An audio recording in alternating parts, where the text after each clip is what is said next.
So good evening again. We're trying to walk that tightrope and find that delicate balance between respecting your time, because you were here on time, and also having a little bit of patience and courtesy for those people who are late for no reason of their own. But I'm going to start and do a little bit of housekeeping, and once I'm done, I'm going to go right to introducing the Minister of Wellness, Nathaniel Jordan. So I first want to do something that's very important, it's very natural for me as I stand here on the stage of the digital auditorium at the Blackburn Center at Howard University. And y'all know what that is. There were some people here who were here the last time. Howard University, the greatest institution of higher learning in the history of the world. Woo, woo. That what you said, right? Okay. So I have to thank President Frederick, Board of Trustees, and all the folks who help make this place available to us. In order to put something on like this, we have gotten the support, the very kind support of Pohanka Auto Group. It's an operation and an organization that I have had the good fortune of having a relationship with for 44 years now. When I first came out of Howard in 1974, I started working with them, and it's just been a great relationship. And they are supporting us in numerous ways. And as we attempt to expand and expose our community and the whole DMV to this message of what is happening to us, the genocide that is being caused by the food that we're consuming, by how we are being tricked by advertising, the diabolical behavior of the fast food industry, of Big Pharma, and sometimes the medical industry. As we continue to do that, we're very much appreciative that the Pohanka family and the Pohanka Auto Group has been supporting us. I'm probably going to miss somebody here along the way, but this message is catching on. It is catching on to the extent that over the last few weeks, we had an opportunity to have exposure on WPFW on multiple occasions, on WOL, on Radio 1 shows with Carl Nelson. I want to say a humongous thank you to Roland Martin and his team. His team, the brother back here in the red hat, Anthony, is here. And this broadcast, this lecture tonight, is being shown around the world via Roland Martin's social media platforms, YouTube, Periscope, Facebook.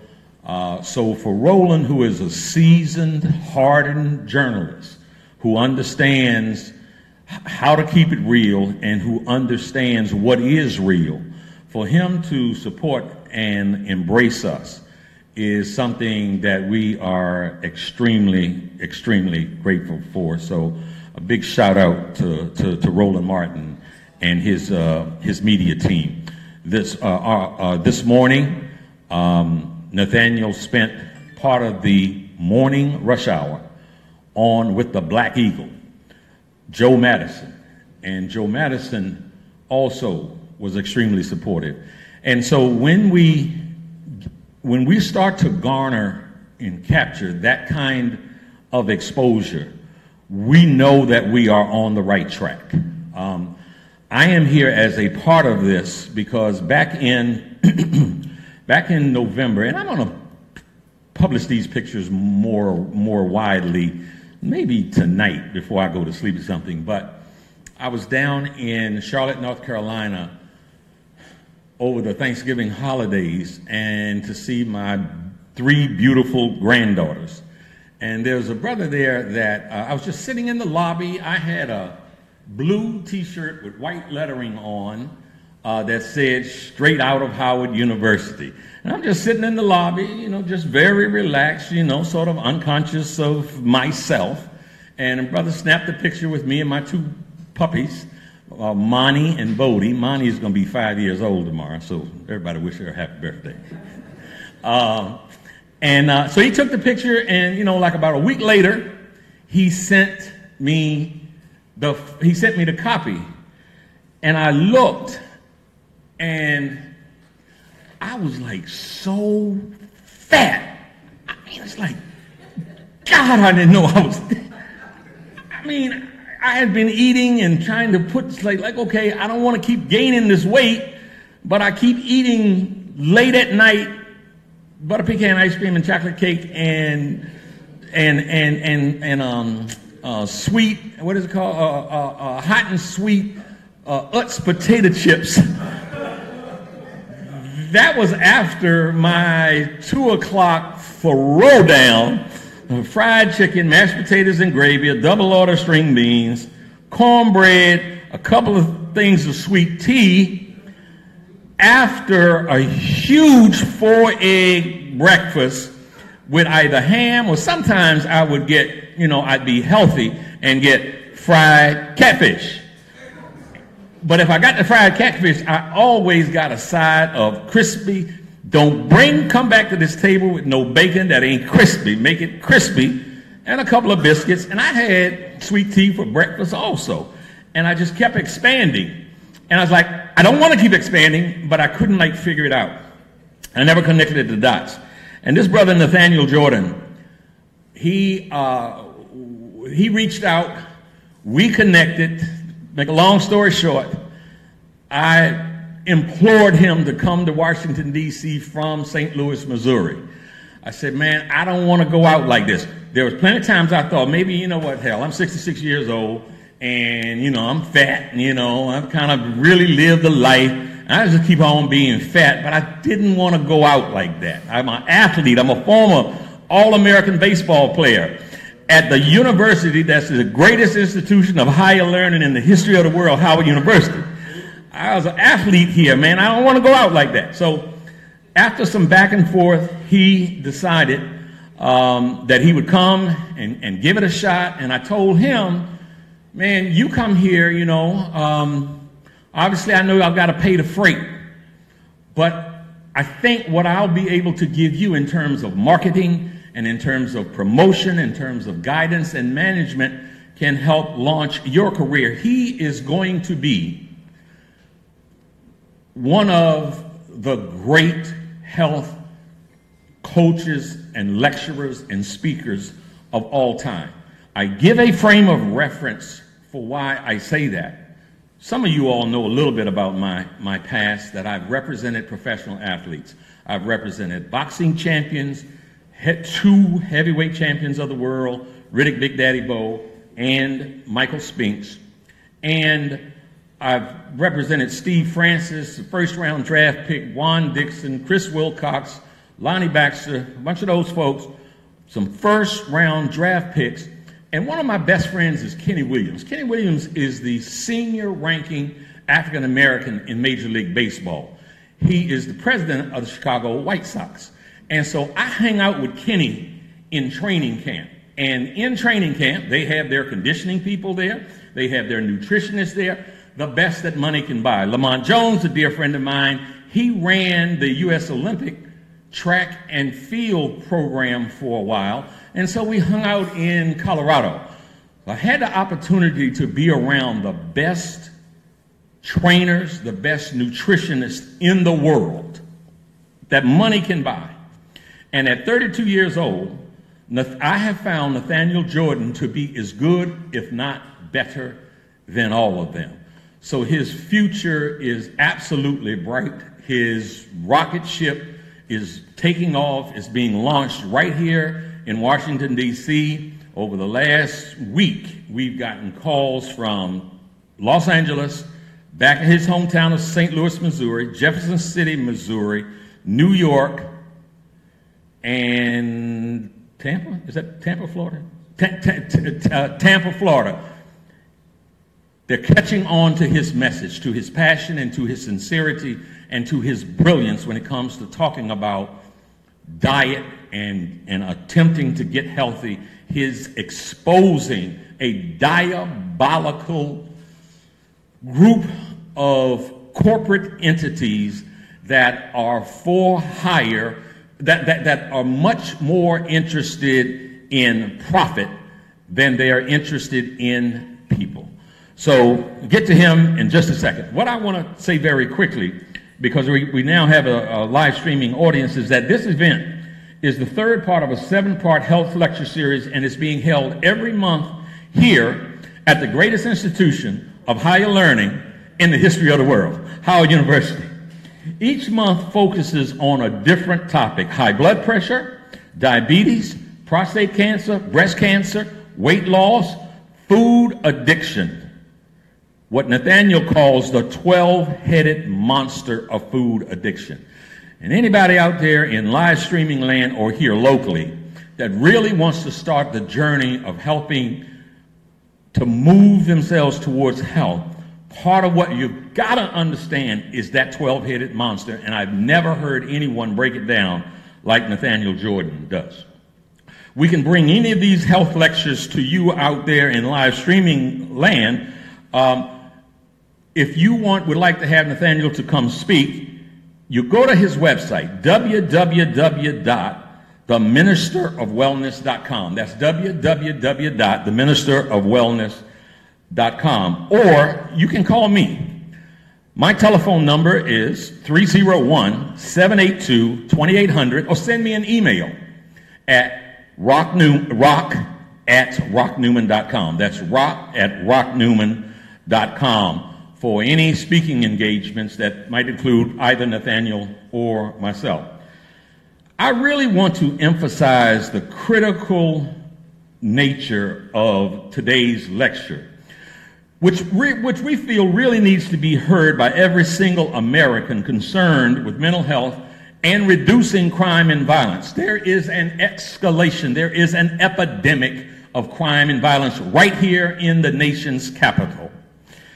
There is a direct correlation, and of course Nathaniel will be able to articulate that correlation much better than myself. I won't even try it. That's what he's for here. This particular lecture really is a tiny portion of the wealth of information in fast food genocide. I'm supposed to have a book here with me to show you fast food genocide, but I don't have it. But there's a book that you can purchase out here tonight. They have been flying off of his website shelves. I think we have 11 or 12 here, but you can go to his website and order also. There are 3 other books, and we're going to briefly go over each and want to emphasize to all of you live viewers that they can go to the website. The website, again, is theministerofwellness.com. And you can purchase any of the books. I'm telling you, when you read the first, frankly speaking, I didn't finish this book. I read the first 100 pages.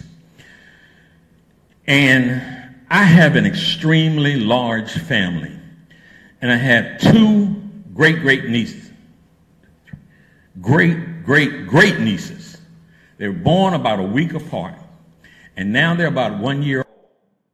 And when I understood what they're putting in our baby's baby food and the diet that our elementary school kids are consuming, if our worst enemy from a foreign country was doing what our school systems are doing to our kids, we'd be talking about going straight to war. We are in the midst of a humongous battle. And this young brother right here is a general who is going to lead the way to enlightenment. So I'm happy that all of you are here to see him. We have with us also, you all know Cortland Malloy. the columnist from the Washington Post, who's famous for many things, including calling a lot of the folks, millennials and gentrifiers in this area who have moved in, myopic twits. Y'all know Cortland Malloy. Well, Cortland did a story on the lady here. She normally comes up and speaks, but we're really on a short time window here. But it's Gwen from Green Fair Organic Cafe out in Herndon, Virginia. He did a story to talk about what her journey has been after her fiance dropped dead, a fit fiance dropped dead at 50 years old from a heart attack. And she came out of an extraordinarily successful, highly lucrative career to start a restaurant, but more important than it being a restaurant, it is a movement. It is a movement to inform people about the perils of the American diet, what Nathaniel calls SAD, the standard American diet that is killing us.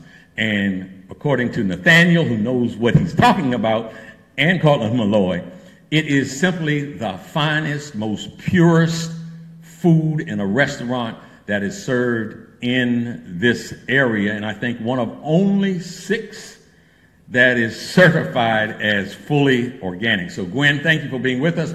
She is going to have she has some meals prepared similar to the ones that she has at her restaurant. So please, patronize her. And I think that's, that's about it. But I'm gonna take the liberty to do this because I can. Last year, I couldn't button this shirt. I still have a long ways to go. I am not yet anybody's swimsuit model.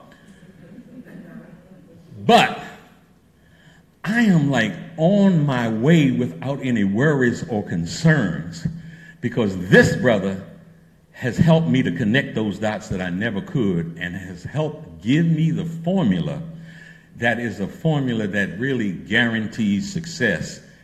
And the 74 pounds that I have lost since January the 15th, Martin Luther King's birthday, 2018, have come when at best I will call myself a C student. So if there are any of you who are in this room tonight and out there in live streaming land who feel as if you can't do it, please allow my testimony to be one to inspire you. And I swear to God, I cannot imagine that any of you could have had a worse diet, worse lack of exercise, because after I would eat that 2 o'clock fried chicken meal, you know what I would do next, go home and lay down and drool on myself. I have a new lease on life, and it is available to all of us. And this brother right here, the Minister of Wellness, Nathaniel Jordan, will share his knowledge with you to give you that new lease on life also. So God bless you, and thank you so much for coming. The Minister of Wellness, Nathaniel Jordan, the microphone is yours.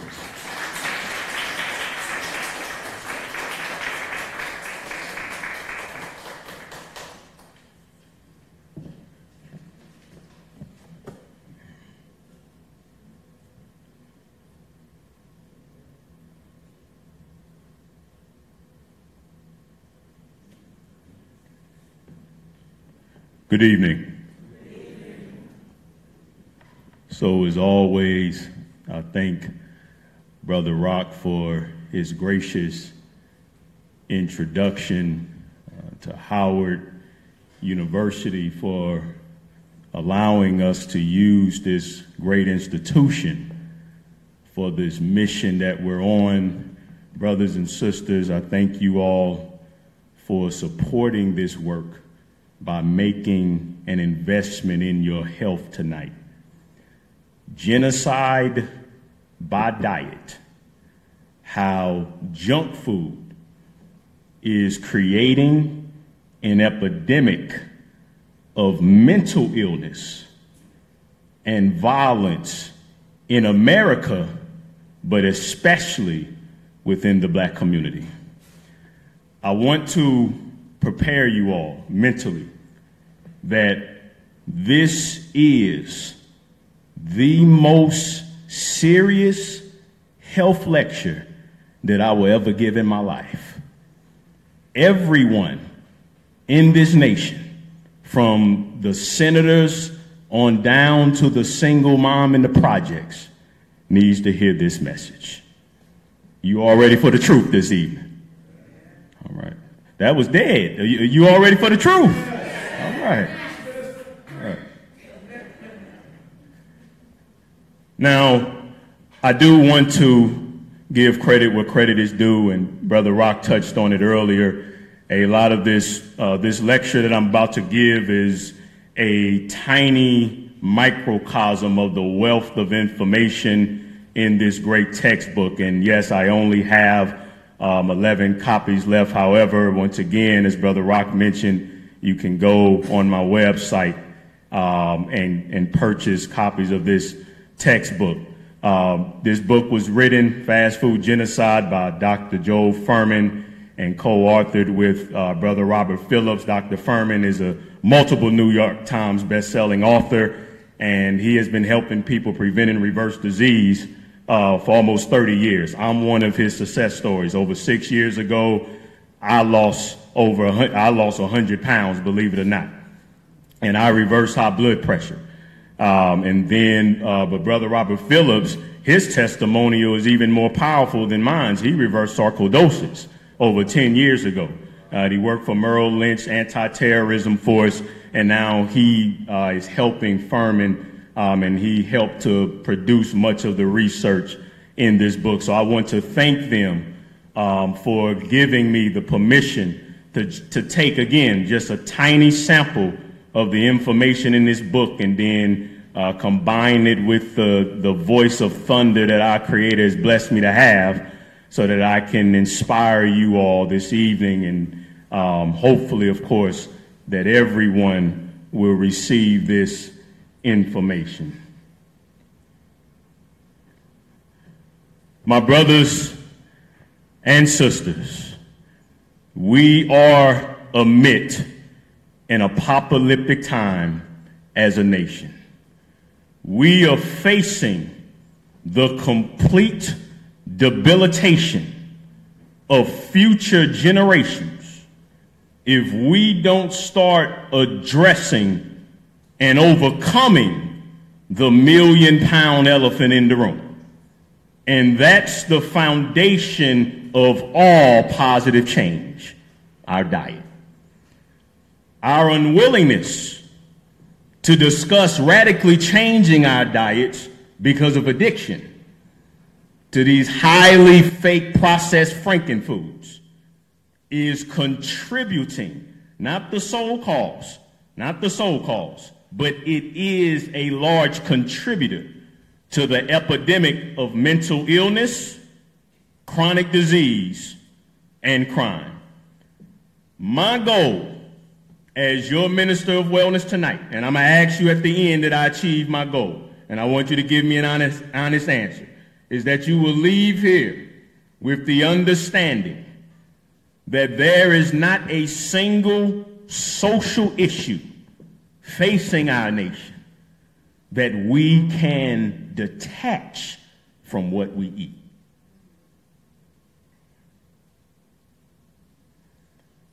Almost every single male child in America is now on the autism spectrum.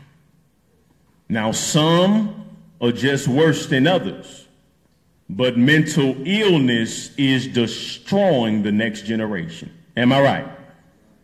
And the reason why things are getting worse is because we want to detach our poisonous comfort food diet from unhappiness, despair, genetic mutation, and DNA damage.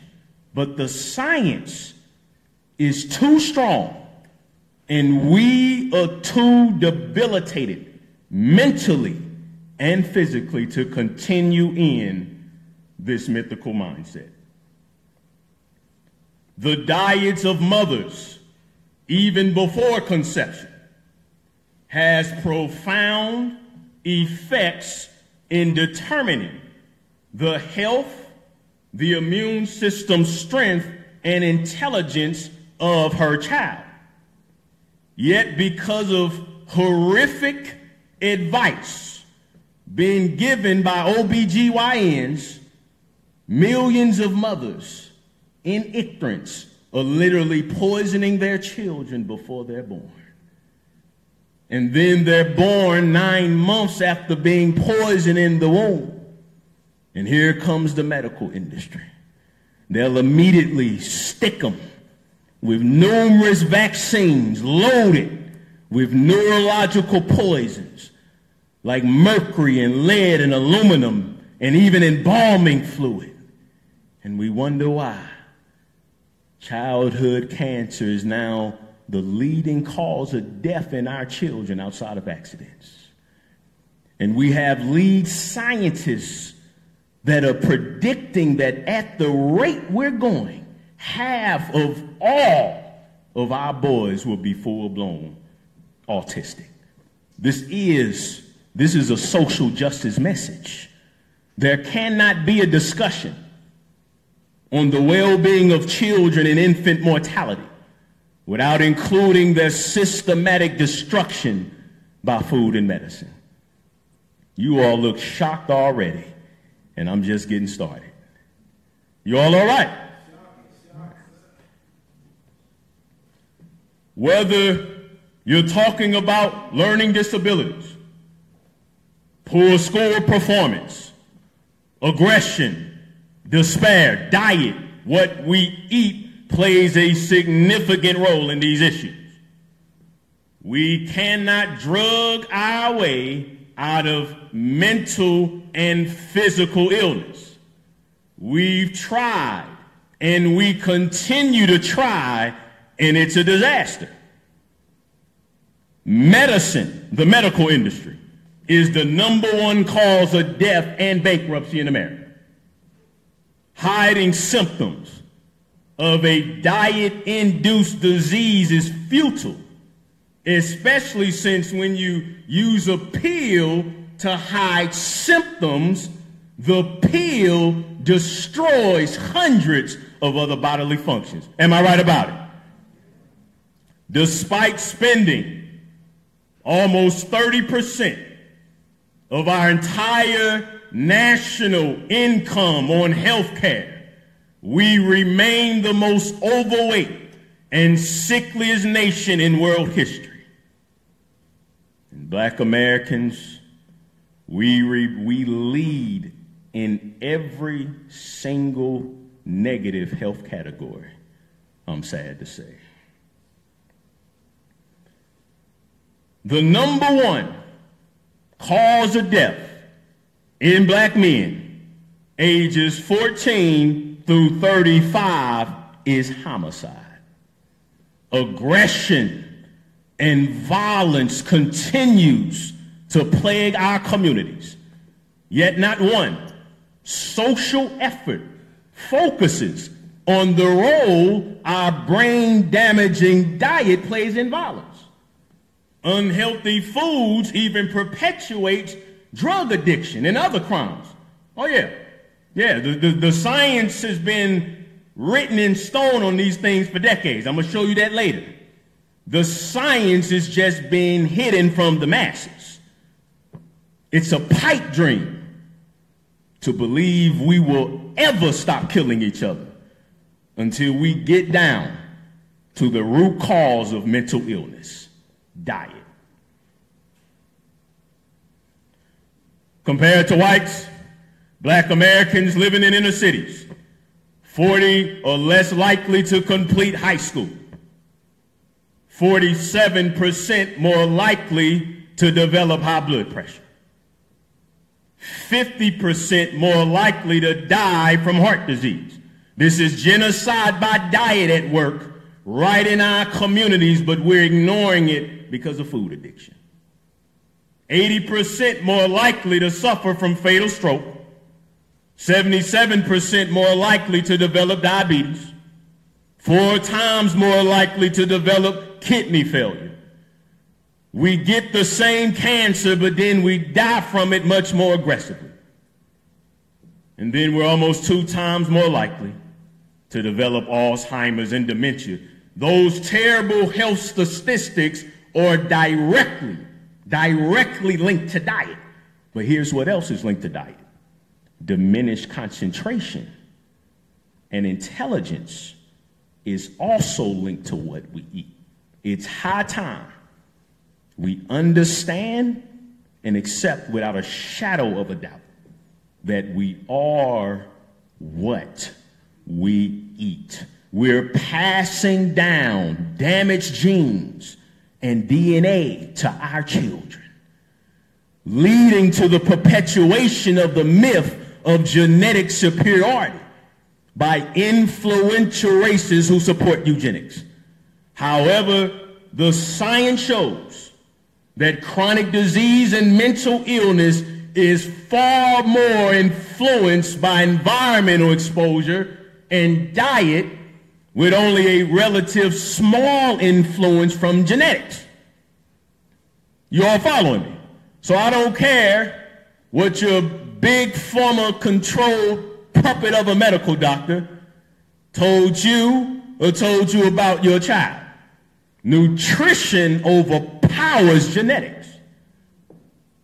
As a matter of fact, nutrition can change your genes. Nutrition can change who you are. We're 70 years behind the science. You all look shocked. The Nazis knew this 70 years ago.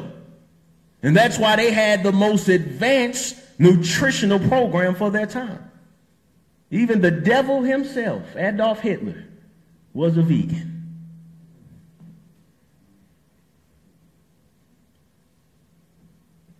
When we accept the myth that some are just born to be physically and mentally ill, it does far more harm than simply justifying our food addiction. And that's why we're doing it. You know, Uncle Bob dies of a heart attack and we just want to blame it on, well, Uncle Bob's heart just gave out. We don't want to talk about them barbecue chitlins and that fried food that Bob was eating, Uncle Bob was eating. We don't want to relate that to his heart attack. Okay? Now, that's because of our food addiction. We're trying to protect our food addiction. But when we do that, you're giving credence to white supremacy. We have eaten ourselves into a social crisis that is neither understood nor appreciated. Why?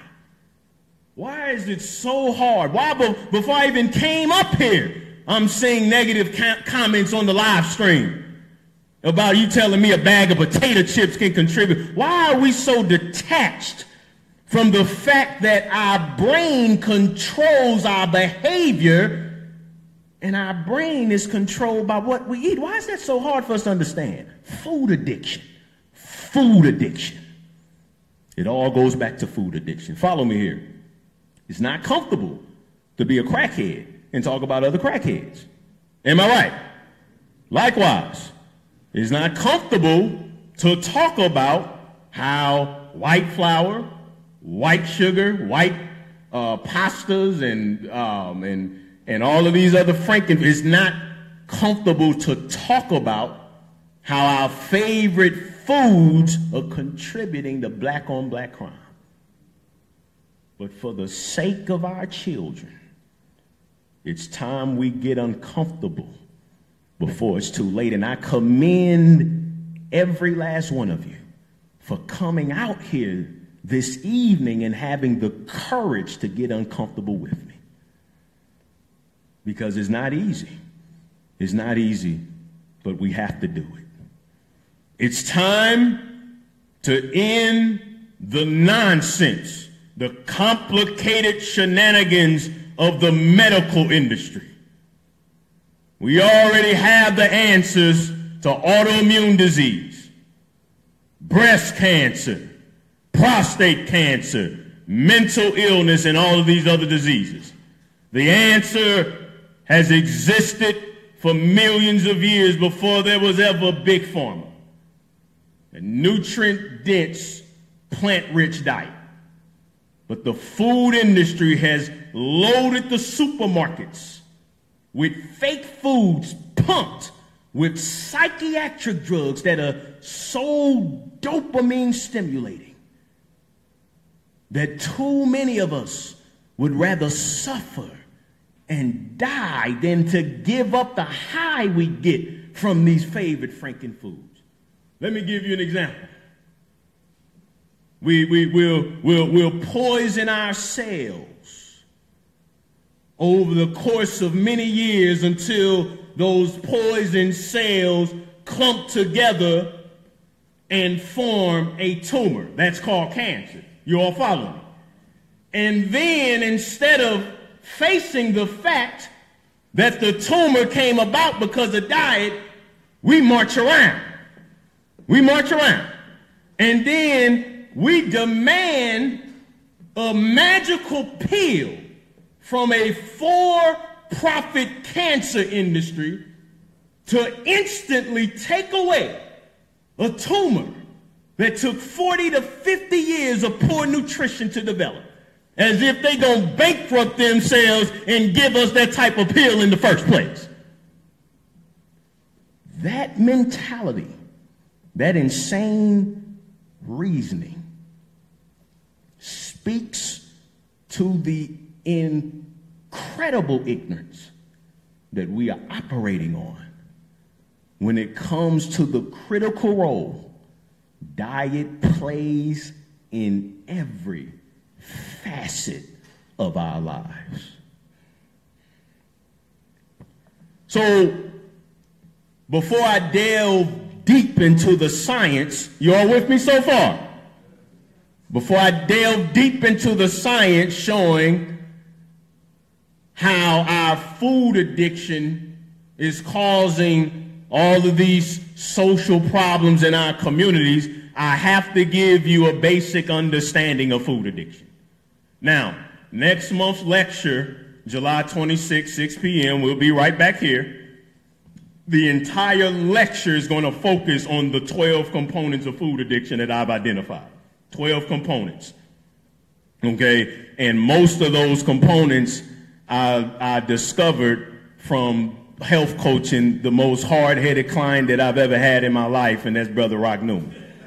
So you can credit him for next month's lecture. But here, for the sake of this lecture, and in all my lectures, you'll always notice I go over some fundamentals of food addiction. Why? Because it's the addiction why we won't face these issues. It's the addiction. It's the addiction to the very foods wreaking havoc in our society that will keep many from accepting the bulletproof science that I'm about to bring out. Feel free to go to Fast Food Genocide. There's like 700 scientific studies in there. Okay, but some people will never be convinced because they don't want to give up their favorite Franken foods. Again, you cannot hate the taste of green vegetables and be addicted to dairy ice cream and really become an advocate for the overhaul of the diet that we need to effect the change that we need. Does that make sense? So, we are what we eat. If we want to prevent and reverse all disease, we must eat a diet high in micronutrients in comparison to the calories that we consume. Real food is supposed to give us two things. This is very important. Macronutrients and micronutrients. Macronutrients, that's protein, carbohydrates, and fat. That's where we get our calories. Okay, anything we consume that has calories, those calories come from those three sources. You all follow me? Now, real food is also supposed to give us micronutrients. Micronutrients are vitamins, minerals, and phytochemicals. Now, we're eating a diet that is completely devoid of micronutrients. And that's a problem because those are our medicines. Those are our medicines. The micronutrients is what you want to focus on. The dieting industry, which is a hoax, they only focus on the calories. High carb, low fat. they are just juggling calories. And so because you never focus on the micronutrients, you stay in a state of starvation, and eventually, as many of you all can attest to, you'll stay on that vicious cycle of yo-yoing your weight up and down. So we want to focus on micronutrients. Our health is dependent not on juggling macronutrients, but on the amount of micronutrients we consume. So don't worry about the quantity of protein. Worry about the quality. So instead of trying to get your protein from a diseased animal, you'd rather get a high quality of protein from greens, beans, nuts, and seeds. You all following me? The same thing with carbohydrates. Okay, there's nothing wrong with sugar, but you don't want to get your sugar, obviously, from candy and sodas and so forth. You want to get your sugar from fresh fruit. And then the same with fat. Instead of dairy and, yes, even oils, you want to get your fat from the whole food source like nuts and seeds. We are not letting food be our medicine and medicine be our food. We're not doing it. We're eating these foods, Franken foods, designed for the purpose of making you an addict. Cookies and crackers and chips and breakfast bars and donuts and pancakes and waffles and breakfast cereals and lunches and lunch meats and deli meats and all of that other garbage. Okay, and these foods is no better than illicit drug usage. And here's the sad thing. Most of these Franken foods could be made healthfully. You can have healthy cookies and crackers and cakes from whole natural plant ingredients. So why don't they do it? Why won't they just give you the whole food source? Why give you the Franken foods? Because when you take a plant and strip it of all of its nutrients, it turns it into a psychological drug. So they don't want you to have the whole food source. They want you to be an addict to Franken foods because they want you to get sick so you can get on them toxic cancer-causing medications. Due to the extreme social ills that these Franken foods are causing, I'm hoping I'll have someone that will agree with me that these Franken foods should be outlawed. When we eat Franken foods with no micronutrients, the first and greatest component of food addiction of all is the pleasure trap. These micronutrient deficient foods shoot up the brain with dopamine. Dopamine is the pleasure hormone. That's what the crackhead feels when he shoots up. You know that feeling when he gets high? Well, it's the same thing with food. We're shooting up with food. And the more of the dope food you shoot up with, the more you need, because the dopamine receptors in the brain will deaden. So you need more and more of the dope food. And then the fatter you become from your addiction, you need even more dope food because you have even fewer dopamine receptors than you did when you were a smaller food addict. Make no mistake about it. The high people get from these Franken foods is more powerful than any other stimulant on the planet. I've been health coaching people. I've health coached about 100 people over the last 6 years, and I have coached people who have overcame every single addiction known to man, highly successful in every other facet of their lives, but they cannot defeat the standard American diet. This is the greatest weapon of mass destruction that we've ever faced. Second component to understand, these Franken foods turn leptin off. Leptin is the hunger regulating hormone that tells you to stop eating. When leptin is turned off, you can be as big as a house, or in this case, bigger than a house, and still can't stop eating. See, when we eat the frankenfoods, all of the carbs in the food gets processed as sugar. Too much sugar causes the pancreas to panic, excrete too much insulin to pull that sugar out of the blood. Too much insulin shuts off leptin. And so you can go to the Chinese buffet and eat all day until you need your whole family and friends to help you to the car, you so full. And then you collapse at home, barely move, and then 4 hours later you at another death shack. That's leptin being turned off. Leptin being turned off. In all seriousness, this is wickedness at work. Look at the rat. They test the frankenfoods on the rats, and sometimes they'll watch the rats eat the frankenfoods until their stomach explodes. And then they feed them to us. And look at what we do. We'll eat this mess until our heart explodes. That's a heart attack. Until our brain explodes. That's a stroke. Or until our cells get so rotten they clump together, form a tumor, then the tumor acts like a Pac-Man and eats everything from the inside out until the cancer patient dies. Nothing but skin and bones. We have let the demonic food industry turn us into a nation of illogical lab rats. Third component of food addiction. Remember, this is just a foundation. The third component of food addiction is that when you consume micronutrient deficient foods, they build cellular toxicity within your cells. Your body can only detox in a state of fasting. Forget what you heard on TV. Your body can only truly detox when you're not eating. Most Americans are too uncomfortable without food. Every 3 hours, you will be honest, what do you feel? Stomach growling, am I right?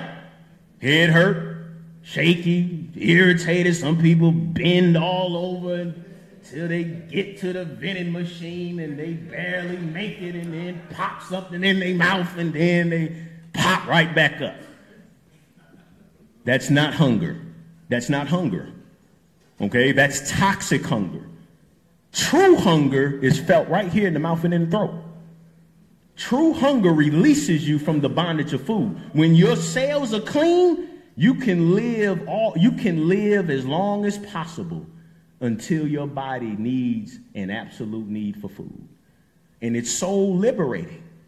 Like for most of the times before I come up and speak, I don't eat. I haven't eaten since yesterday. And you can obviously see that I'm not at a loss for energy. Am I right? So we have to get back in touch with true hunger. The final component of food addiction before we move on from this section is the bad bacteria that builds in our guts when we eat the frankenfoods. Now, Candida albicans is just one. There's many more, okay, but I chose Candida albicans for two reasons. First of all, is more commonly known, and then second of all, is one of the easiest forms of bacteria to pronounce, because the other ones have about 50 letters in it. Now, so when we eat the frankenfoods, it compromises our gut flora. And so we have a living form, an alien form that has been built in our guts that will literally send signals to your brain to eat junk food.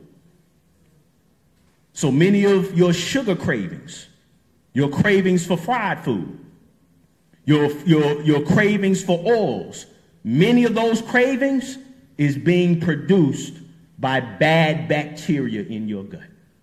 And this is just one of many. Brothers and sisters, this is a monster. I just went over 4 components of the 12-headed monster, keeping us in this perpetual state of watching nearly all of our children are overweight and obese. and yet we still don't want to relate that to our food.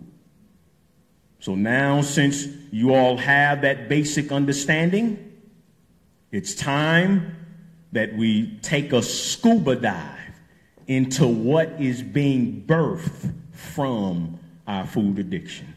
You all learning so far?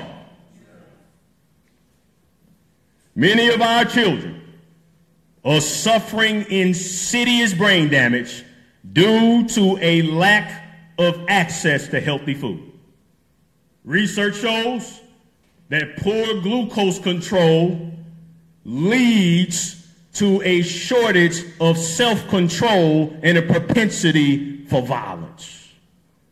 As a matter of fact, the rate of crime in each city goes up as you track diabetes. This correlation remains strong even when controlled for income. Pay attention.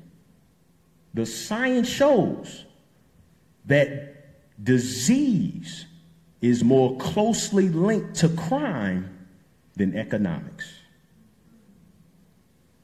They've done studies whereas a person's diabetes worsen because of the effect it has on the brain, they become less able to forgive. And with the epidemic of diabetes sweeping across our nation, across all boundaries of race and socioeconomics, Black Americans, we're nearly 80% more likely to develop diabetes than white Americans. In 2014, 8.5% of New Jersey residents had diabetes. That's diagnosed. That's not pre-diabetes. That's not those who don't even go to the doctor to get diagnosed. That's too much. But in the Black community, it was almost twice that. Low academic, crime, poverty afflicts the Black community of Camden, just like it's doing right here in Washington, D.C., in my hometown of St. Louis, and in too many of our communities all across the United States. And despite complex societal factors and other variables, no one is saying that food is the sole cause, but what we're saying is that it is a major yet untalked about contributor to the conundrum of disease, violence, and crime. Just as excessive sugar causes diabetes, it is clear it also causes aggression and violence. GABA, neurotransmitter, right here, controls feelings of anxiety and fear, nearly poured out by the frankenfoods. Taurine, mood swings, temper tantrums, diminished by our diet.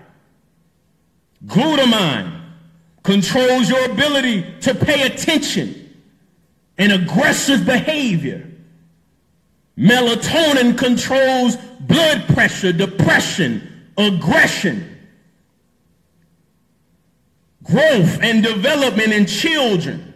Vitamin B6 regulates serotonin, the feel-good hormone. These are nutrients and hormones in our brain that cannot work properly because of our diet.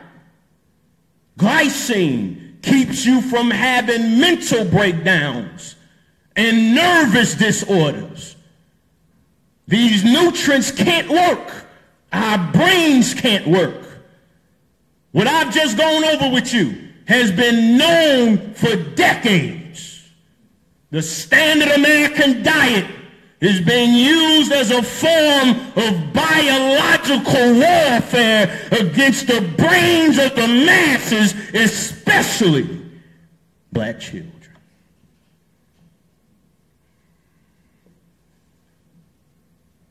The human brain,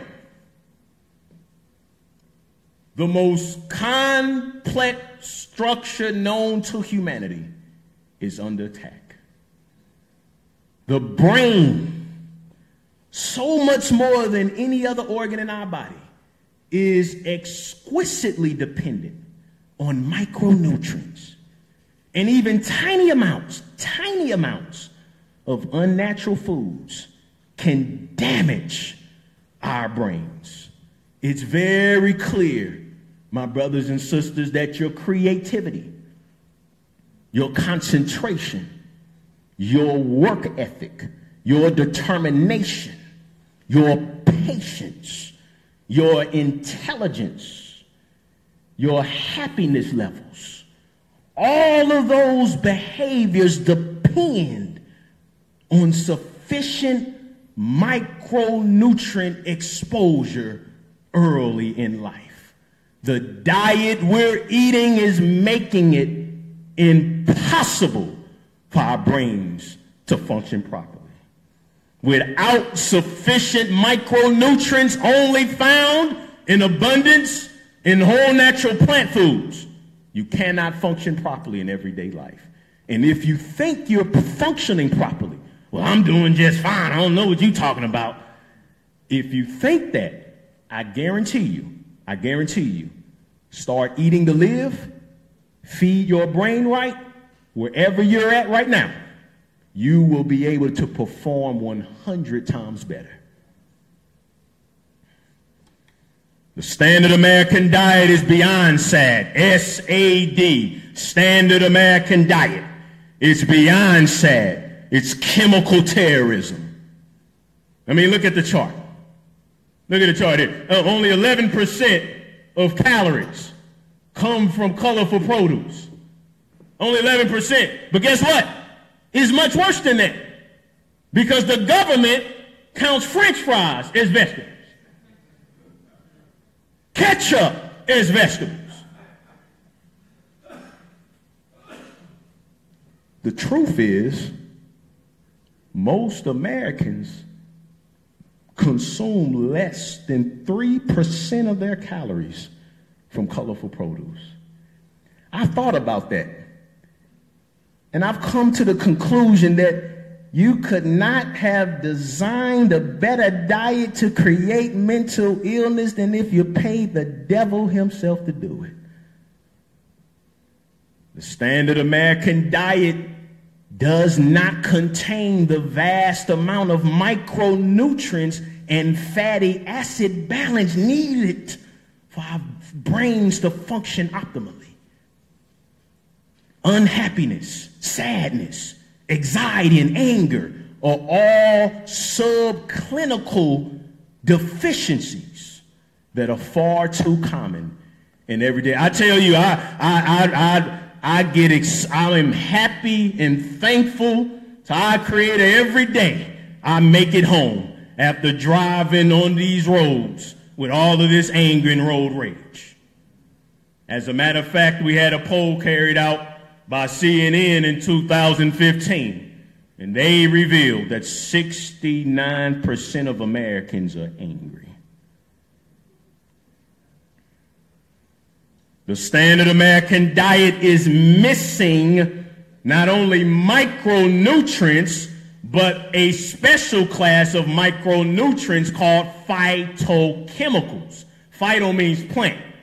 There are thousands and thousands of phytochemicals found in colorful produce that are not optional for brain health. They're not an option. We have over 100 billion nerve cells in our central nervous system called neurons. Every one of those 100 billion are dependent upon phytochemicals. Phytochemicals are required for the prevention of brain pathology. Our brains are what we eat. It's bad enough that we're eating a diet deficient in micronutrients. It would be bad enough if the foods were organic. And we have many health stores. I'm here to tell you this evening that most of our favorite health stores are still full of junk food. But at least they're trying to make it organic. The processed food industry, they load their foods with over 10,000 extra FDA-approved chemicals. And then what's most evil and racist of all is this brain-damaging diet is being forced upon millions of our children living in food deserts. And I, for one, don't believe for a second that that's solely by accident.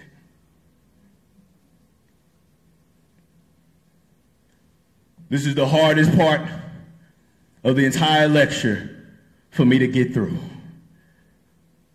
1 in 8 adolescents is now diagnosed as clinically depressed. And many more have milder forms of mood disorders. Depression is now the leading cause of disability in our children ages 5 and older. Psychiatric drug use is skyrocketing. 1 out of every 6 Americans is taking a psychiatric drug. That's already horrific because most of them don't work and they have scary side effects like depression, hallucinations, suicidal tendencies, homicidal tendencies. So it's bad enough that we have so many adults taking drugs that could perpetuate them shooting up a mall.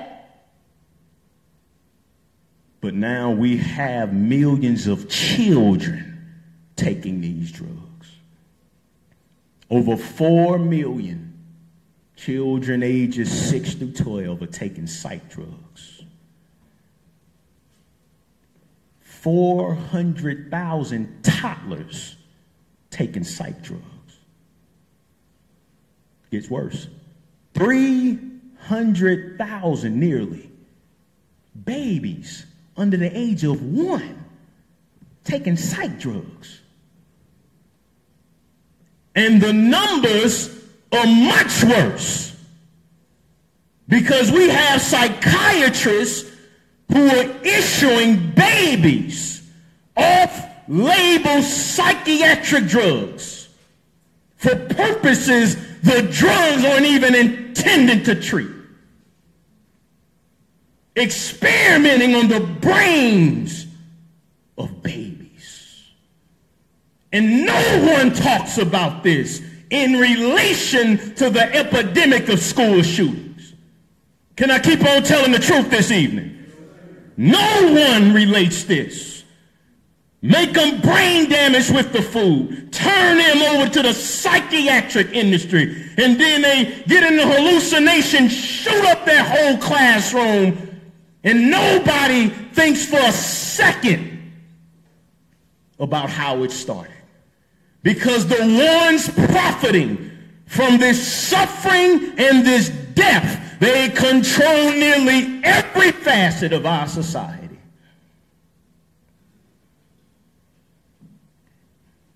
You all right? It starts with the food. That wouldn't be possible. That wouldn't be possible if we weren't addicted and then making our children addicted.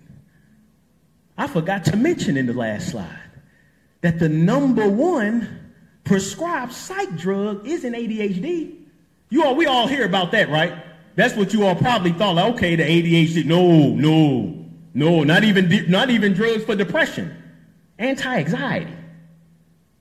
The #1 prescribed psychiatric drugs for 1-year-olds is anti-anxiety medications. A 2011 study showed that our favorite frankenfoods, pizzas, sausages, what we're going to be eating for the 4th of July, I gotta start stepping on some toes. I'm sorry. Our favorite Franken foods. For each dose you eat, you increase your risk of depression by 51%. 2015 study did the same thing with the high sugar foods. Same thing.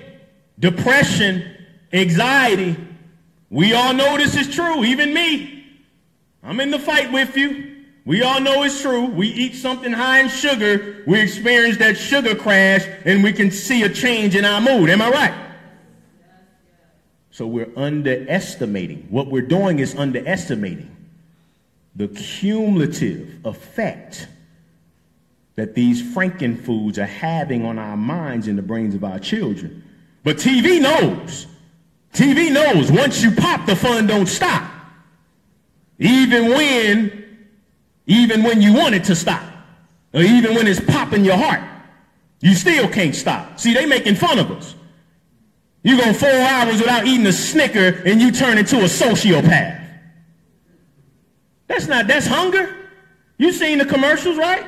A person turn into a whole different person until they get their sugar. So they're telling us right in the commercials, and we miss it because we're laughing and we miss it that, so you're telling me that just because I don't get my fix, I'm going to turn into somebody I'm really not.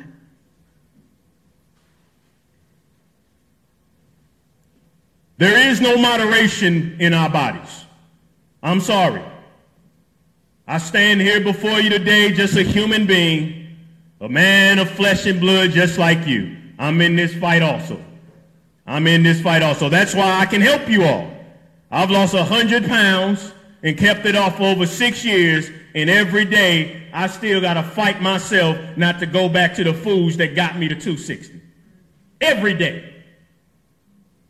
I'm being propelled by knowledge, and I'm giving you that knowledge. That's what keeps me from going to IHOP and eating two plates of pancakes.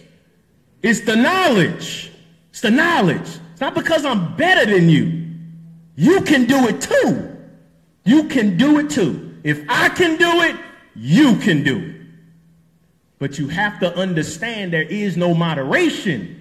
There is no moderation. What we eat only does two things: either poisons us or gives our body medicine.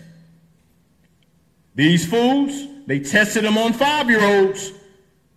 They made the 5-year-olds moody, less unhappy, more hyperactive. Decreased their ability to learn and develop verbal skills. Special education would go bankrupt if we start feeding our children properly.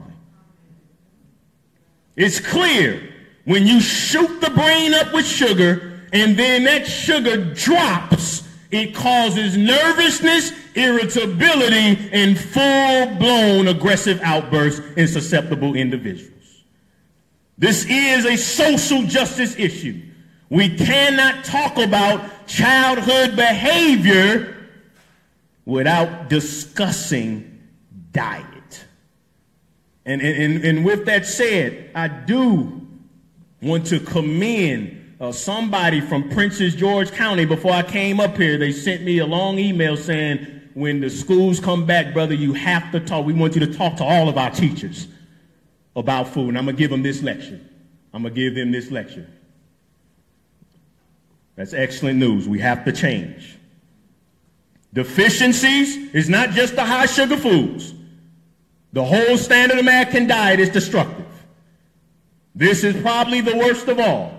Deficiencies. There's 4 fatty acids that are critical for controlling behavior in our brain that is being sabotaged by the standard American diet. Pay very close attention to this. This is going to knock your socks off. DHA, docosahexaenoic acid. EPA, eicosapentaenoic acid. When the brain is deficient in one of those fatty acids, direct linked to aggression. Direct link. Omega-6 fats, versus omega-3 fats. Omega-6 fats are mostly coming from these oils and fried foods. We get omega-3 fats from green vegetables. We don't consume enough omega-3, so we have an imbalance of omega-6 to omega-3. Direct link to violence. Fried foods cause birth defects, autoimmune disease in children, scars brain tissue, aggressive behavior, and violence. And the average American is consuming over 400 calories from omega-6 oils in the form of fried foods. We have some places in the South where they fry salad. Unbelievable. A fried salad. Your omega-6 to omega-3 fatty acid balance for normal behavior should be 4-to-1. You all following me? So 4-to-1 when you get a test. You go and you say, I want to get a test for these fatty acids. Your level should be 4-to-1. Most Americans, 15-to-1. Guess what it is in many black communities in food deserts? 25-to-1. Behavior problems come when it's over 4-to-1. But in our communities, with 700 homicides in 1 year, 25-to-1. This is a social justice message. 800 military personnel committed suicide. Guess what they found? Those deficient in DHA, 62% higher likelihood of suicide. The homicide rate in the United States tripled between 1961 and 2000. Guess what else tripled? Omega-6 oil consumption.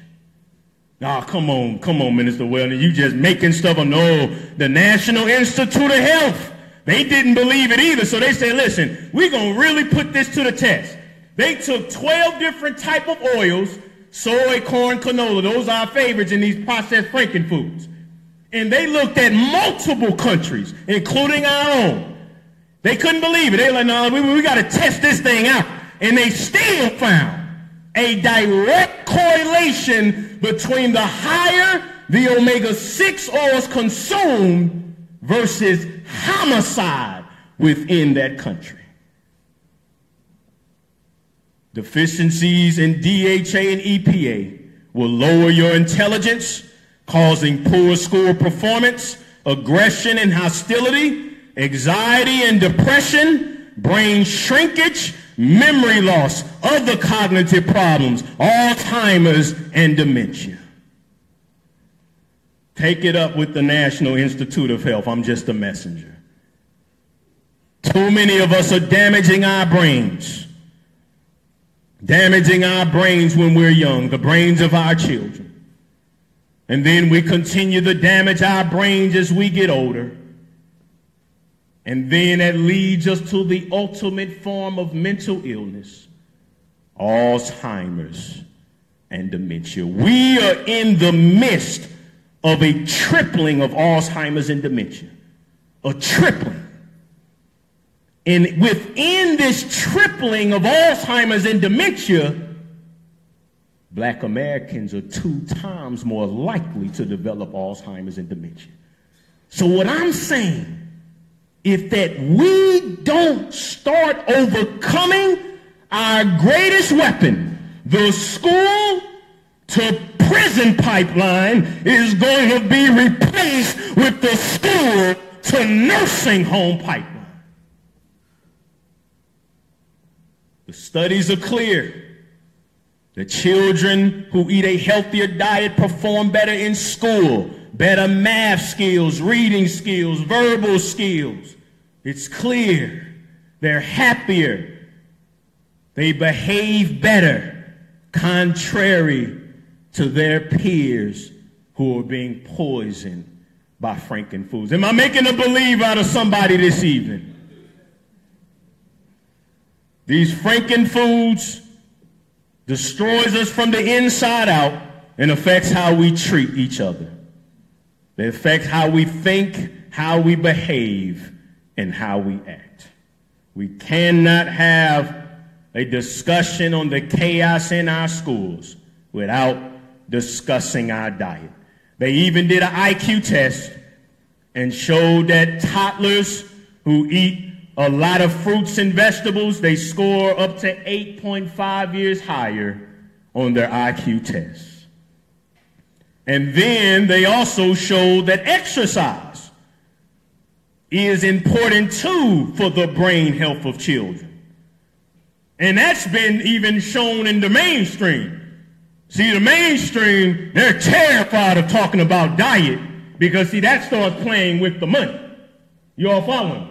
So they're reluctant to talk about diet, but I will admit, they will talk about exercise. So even many of you all should have heard that they will admit that exercise helps to relieve stress better than even the most powerful psych drugs. But most of our children are at home playing video games, eating frankenfoods. Somebody was shocked when I told them that my 6 and 4-year-old, we don't have TV. They outdoors all day, like we used to do.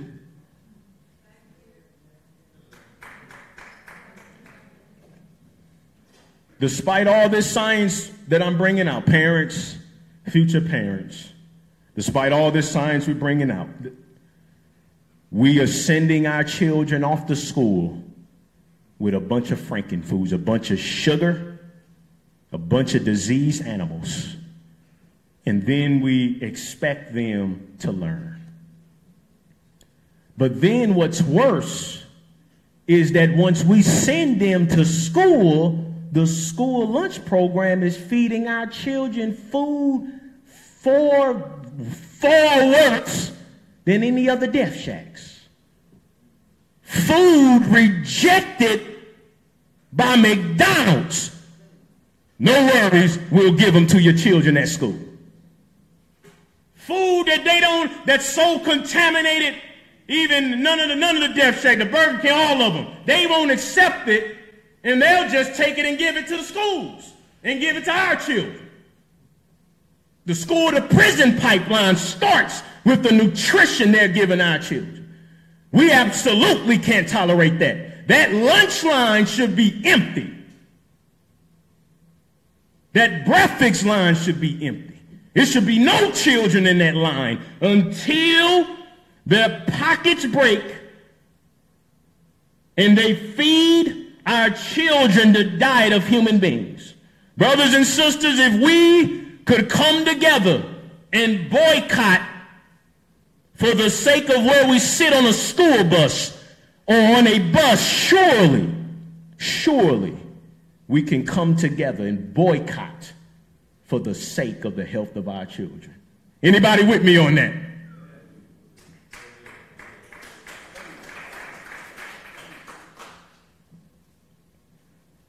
Slowly coming to an end, parents, grandparents have to step on our toes again that we are the biggest culprits. We are the biggest culprits, let's be honest. You all made it out here to get uncomfortable. I commend you all, so let's be honest. Now you all are going to change after this, right? Who's going to change and start feeding their children the foods that they need? That's what I'm talking about. So, but up to this point, we have not done that. Every single American norm revolves around destroying our brains with food. Yeah, July 4th around the corner. Around the corner. Well, I'll keep that tape from the Minister of Wellness up, but I'm frying my ribs now, Minister. I'll start July 5th.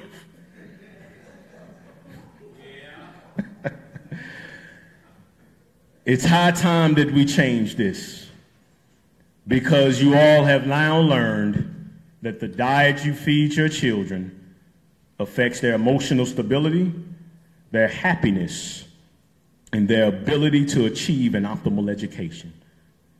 And even if, despite the frankenfoods, your child does achieve a great education, It could have been much easier had they had a fully functioning brain. I just talked to a nearly straight A student that I'm health coaching right here at Howard, and he told me since he's changed his diet, he can think much better. So we're making their years in school much more difficult. And then what I'm saying is, what difference does it make if they get the education, achieve economic sustainability, but then they die in their 30s and 40s and 50s? That's the death train that I don't even want us to put our children on in the first place. So let's start now with protecting the health of our children. I have two more social ills that I need to link to diet before I close this evening. I just want to reemphasize, moms. I just want to reemphasize, parents, that it's not just a diet during pregnancy. This is real prenatal care. I can't wait until I get an email when someone invites me to speak to a room full of potential mothers and pregnant women. They need to hear this. It's not just a diet during pregnancy. It's the diet before conception. You can damage your child before they get here. Those eggs that will be used to produce your child is in you from the time you're born. And the sperm, thank you. Absolutely. Father's the same thing too. So you can damage your sperm, damage the eggs, and then the two come together and produce a child, and you have made a drastic increase in the chance of your child coming out with autism, leukemia, childhood cancer. It's a fraud. Stealing people's money is linked to a lack of green vegetable consumption by the parents during pregnancy and before. You can nearly ruin your child's future years before they even get here. Personality disorders, ADHD, autism, brain cancer, blood cancer, all of those are influenced by the diet the mother and the father eats when they're children. So parents, when you're giving your children frankenfoods, you're not just destroying their health, you're destroying the health of your own grandchildren. This is the ultimate form of genocide by diet.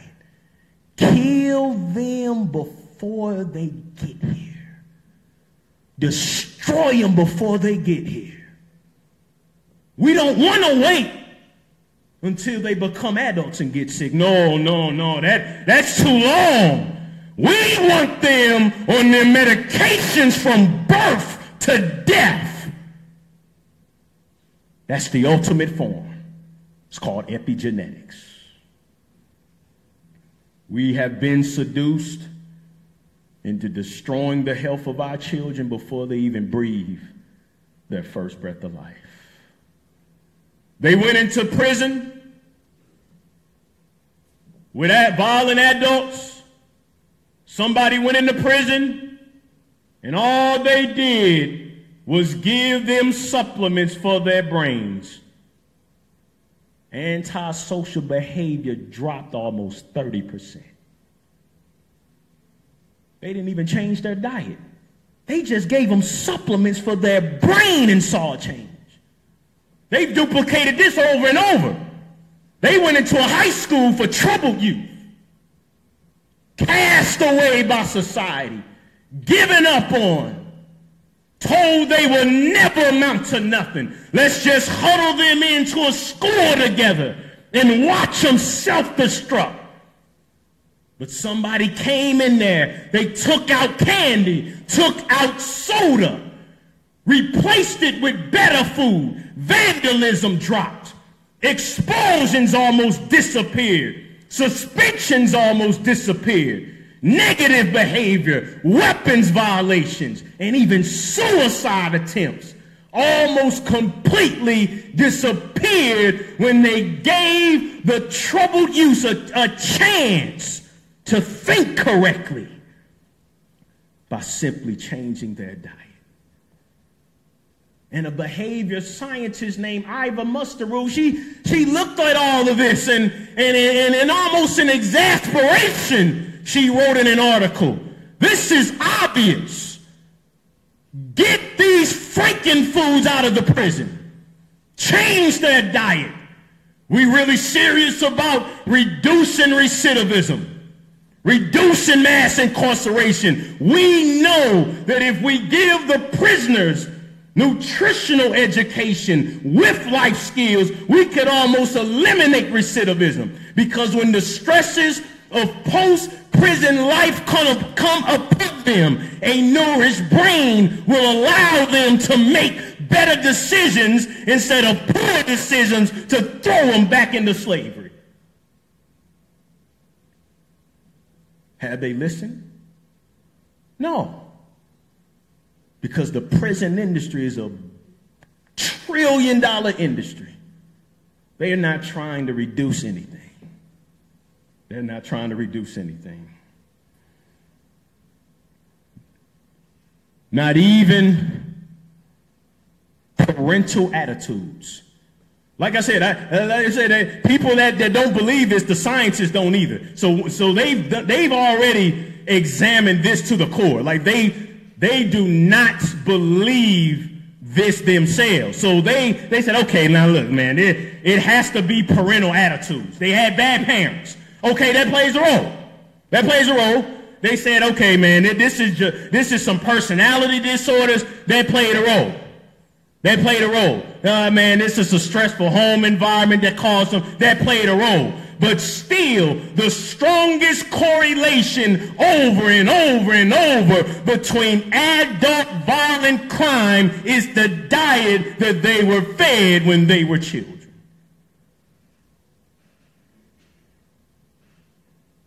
Last social problem, illicit drug usage.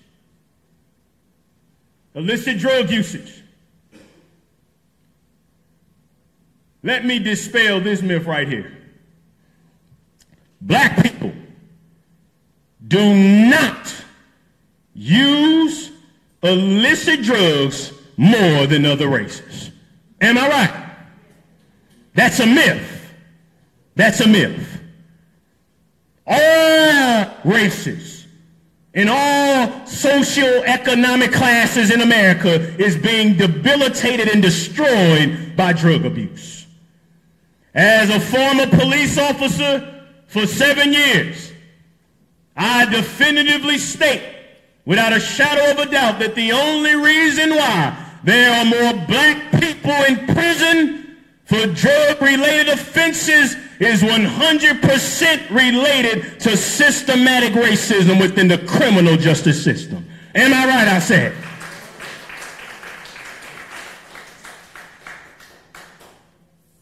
So now, since I've gotten that myth out of the way, we all, my fellow Americans, need to pay attention to what I'm about to say.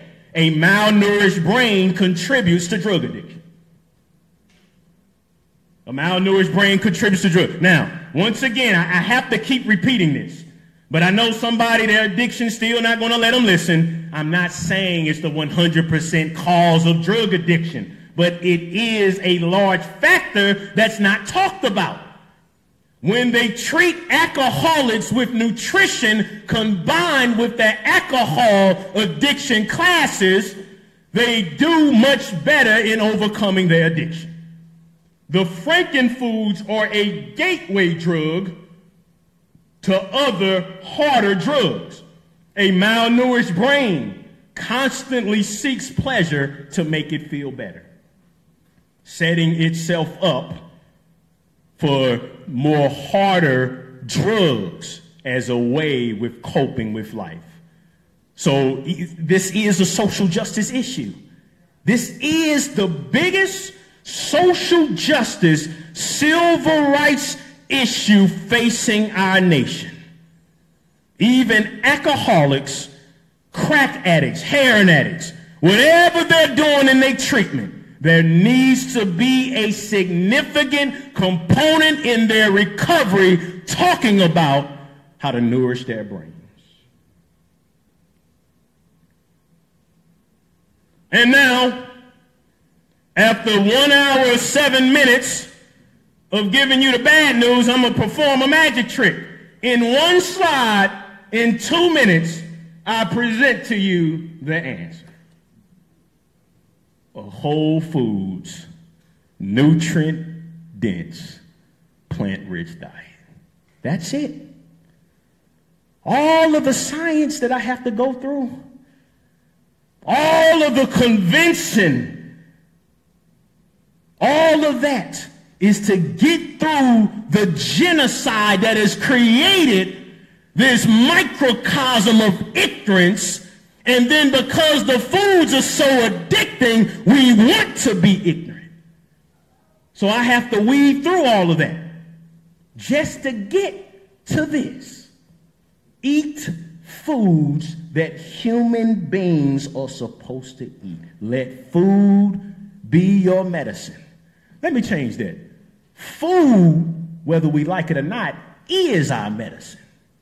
And medicine is our food. And if you don't let it be,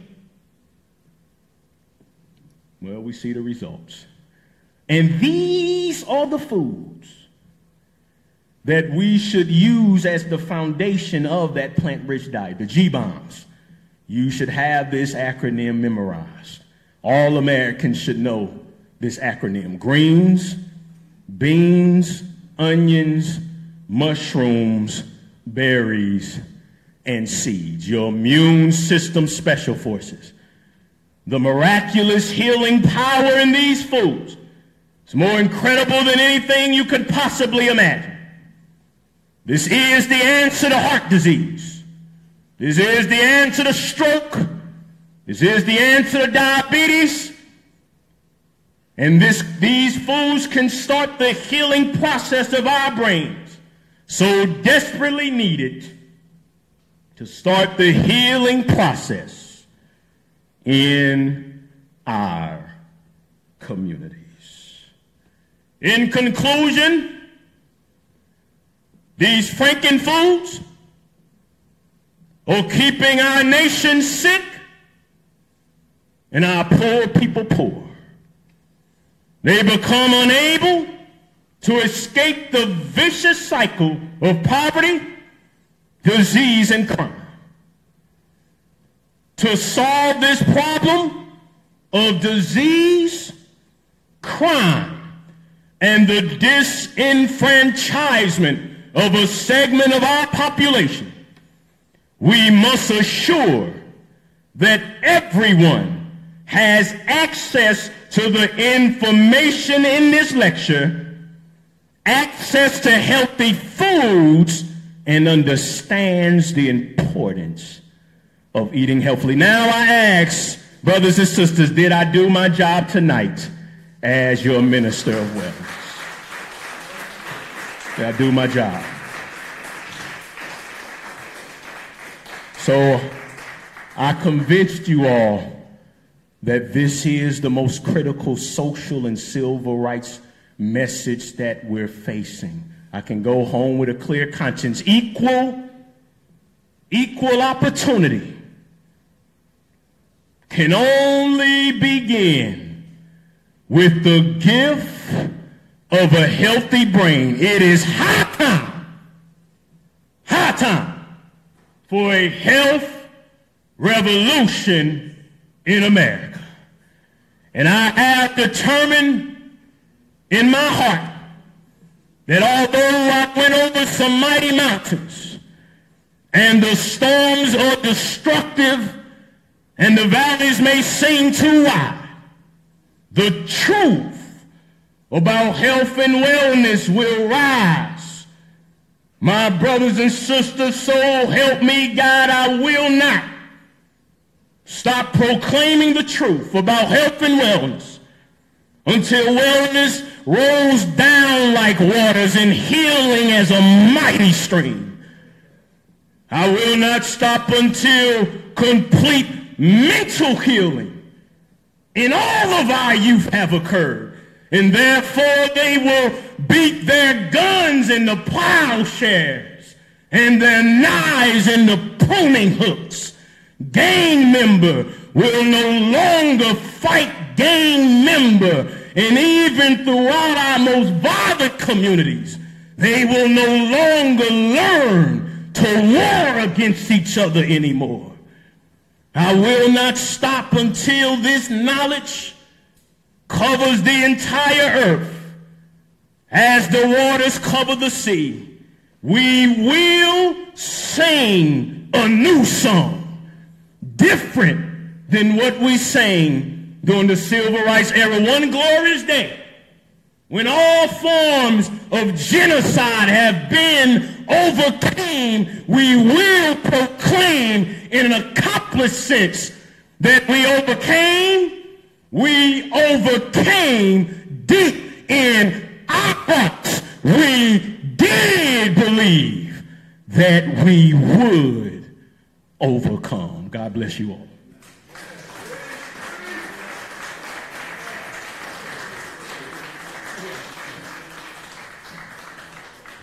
Well, this is powerful. This was a powerful, this is a powerful message, and you know this, brother, is what is needed right now. It's the right time, and if you all can spread the word about the message that he is delivering, it would be very, very much appreciated. And keep in mind, he's got books out there. Any CDs today? Any of his CDs? Not any CDs, but you can go to his website and get all of his stuff. And we frankly appreciate and need your support. So go out and take a look, see if you see anything you want. If you don't, you can go to the website. Thank you so much. We'll be back here July the 26th, right back here at the greatest institution of higher learning in the history of the world, Howard University. I'll see you outside.